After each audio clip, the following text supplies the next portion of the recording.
नमस्कार विद्यार्थी आणि पालक मित्रांनो, स्वागत आहे तुमचं परत एकदा आपल्या यूट्यूब चॅनलमध्ये। तर पहा 3/9/2024ला जे काय आपलं गव्हर्नमेंट ऑफ महाराष्ट्र आहे ना सीईटी सेल, त्यांनी दोन अत्यंत महत्त्वाचे अपडेट जे आहेत ते जारी केलेले आहेत। तुम्ही जर ऑफिशियल सीईटी सेलचा वेबसाईट चेक केला तर तुम्हाला त्या ठिकाणी दोन नोटीस जे आहेत ते आज बघायला भेटतील। पहिली नोटीस हीच आहे की महाराष्ट्र स्टेटमध्ये जो काय आपला ग्रुप सी आहे ना त्याचा कॅप राऊंड 1चा पूर्ण टाइम टेबल यांनी या ठिकाणी मेन्शन केलेला आहे। आणि सेकंड नोटीस आपल्याला नोटीस नंबर 8 बघायला मिळते, त्यामध्ये त्यांनी ग्रुप बी साठी जे काय आपलं बीएमएस आहे, बीएचएमएस आहे आणि बीएमएस कोर्स आहे ना, तर ह्याचा पण राऊंड 1चा जो आहे तो पूर्ण टाइम टेबल मेन्शन केलेला आहे। मी ग्रुप बी चा जो बीएमएस, बीएचएमएस आणि बीएमएस आहे ना त्याच्याबद्दल एक सविस्तर इन्फॉर्मेशनचा व्हिडिओ शेअर केला आहे राऊंड 1 साठी, तर तुम्ही चॅनलच्या प्लेलिस्टमध्ये जाऊन तो पण चेक करू शकता। त्याचबरोबर या व्हिडिओमध्ये आपण सविस्तर चर्चा करणार आहोत की महाराष्ट्र स्टेटमध्ये जे काय आपलं बीपीटीएच असेल किंवा बीओटीएच असेल, बीएसएलपी असेल आणि बीपीओ कोर्स असतील ना, तर ह्यांचे जे राऊंड 1चा जो काय टाइम टेबल आला ना, तर ह्या डेटमध्ये तुम्हाला कोणत्या डेटमध्ये काय काम करणं आहे आणि कोणती गोष्ट तुम्हाला कधी करणं आहे त्याची एक सविस्तर माहिती मी तुम्हाला छोट्याशा व्हिडिओमध्ये शेअर करत आहे। तर तुम्ही पूर्ण व्हिडिओ बघा, तुमचा प्रत्येक डाऊट या ठिकाणी राऊंड 1 बद्दल सॉल्व्ह होऊन जाईल। तर पहा, सर्वात अगोदर यांनी या ठिकाणी आपल्याला एक पॉईंट मेन्शन केलेला दिसतो।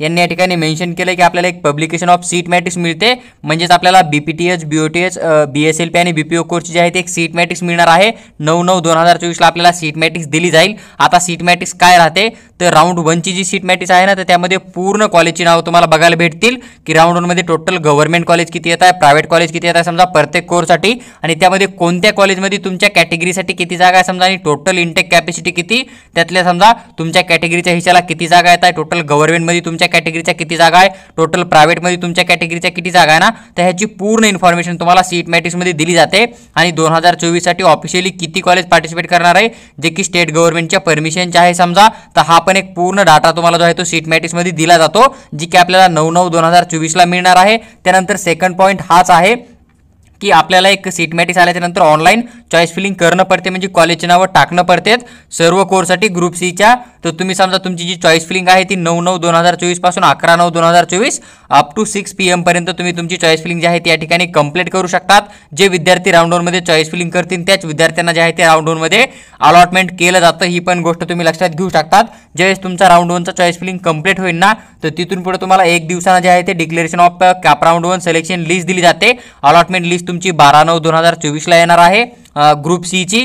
जर 12/9/2024ला तुम्हाला जर सीट अलॉटमेंट झालं, म्हणजे सिलेक्शन लिस्टमध्ये तुमच्या नावाच्या समोर जर कॉलेजचं नाव आलं, म्हणजे तुम्हाला ते कॉलेज अलॉटमेंट झालं हेच कन्सिडर केलं जातं। आणि जर तुम्हाला कॉलेज मिळतंय समजा, तर देन त्याच्यानंतर तुम्हाला फिजिकली जॉईनिंगसाठी जाणं पडतं। तुमचे जे काही डॉक्युमेंट राहतील समजा, ते डॉक्युमेंट घेऊन तुम्ही फिजिकली जॉईनिंग करू शकता। ओरिजिनल डॉक्युमेंट लागतील किंवा मग जी काही कॉलेजची फीस राहील कॅटेगरीनुसार ती तुम्हाला डीडी किंवा चेकच्या फॉर्ममध्ये घेऊन जाणं पडतं फिजिकल जॉईनिंगसाठी। एक तर तुम्ही फिजिकल जॉईनिंग करून कॉलेज जॉईन करून नेक्स्ट राऊंडमध्ये बेटरमेंटला अप्लाय करू शकता स्वतःची सीट बुक करून। सेकंड ऑप्शन हाच मिळतो की तुम्ही या ठिकाणी फ्री एक्झिट करू शकता, सीट सोडून देऊ शकता, राऊंड 2ला पण जाऊ शकता।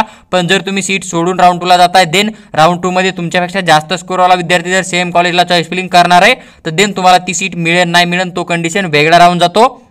आणि तुमच्यापाशी एक थर्ड ऑप्शन मिळतं की तुम्ही त्या ठिकाणी जो कॉलेज भेटणार आहे राऊंडमध्ये तिथं जाऊन तुम्ही direct status retention form fill करून तुमचं ॲडमिशन कन्फर्म करून तुम्ही त्याच कॉलेजमधून जे आहे ती तुमची डिग्री कंटिन्यू करू शकता। तर हे 3 ऑप्शन तुम्हाला बघायला भेटतील। तर तुम्हाला फिजिकल जॉईनिंगसाठी किंवा मग स्टेटस रिटेन्शन फॉर्म फिल करण्यासाठी जवळपास 13/9 ते 18/9/2024 संध्याकाळी 5:30 वाजेपर्यंत तुम्हाला या ठिकाणी टाइम दिला आहे, जो की ऑफिशियल सीईटी सेलचा नोटीस आहे। यांनी खाली एक पॉईंट मेन्शन केला की तुम्हाला जे काय पुढचा सेकंड राऊंड किंवा थर्ड राऊंड किंवा जो काय 4 नंबरचा राऊंड कंडक्ट केला जाईल ना, तर त्याचा टाइम टेबल जे आहे ते सीईटी सेल येणाऱ्या काळामध्ये अपलोड करत राहील समजा। आणि अजून एक खाली पॉईंट मेन्शन केलाय की हा जो टाइम टेबल आहे किंवा राऊंड 1चा नोटीस आहे ना, तर याच्यामध्ये चेंज पण येऊ शकतो। जर एमसीसीची काउन्सिलिंग लेट झाली किंवा AA-CCC किंवा सेंट्रल गव्हर्नमेंट किंवा स्टेट गव्हर्नमेंट किंवा हॉनेबल सुप्रीम कोर्टनं जर समजा काही डेटमध्ये चेंज केला, देन त्याच्यानुसार जो आहे तो स्टेट काउन्सिलिंगच्या नोटीसमध्ये पण थोडा बहुत चेंज येऊ शकतो।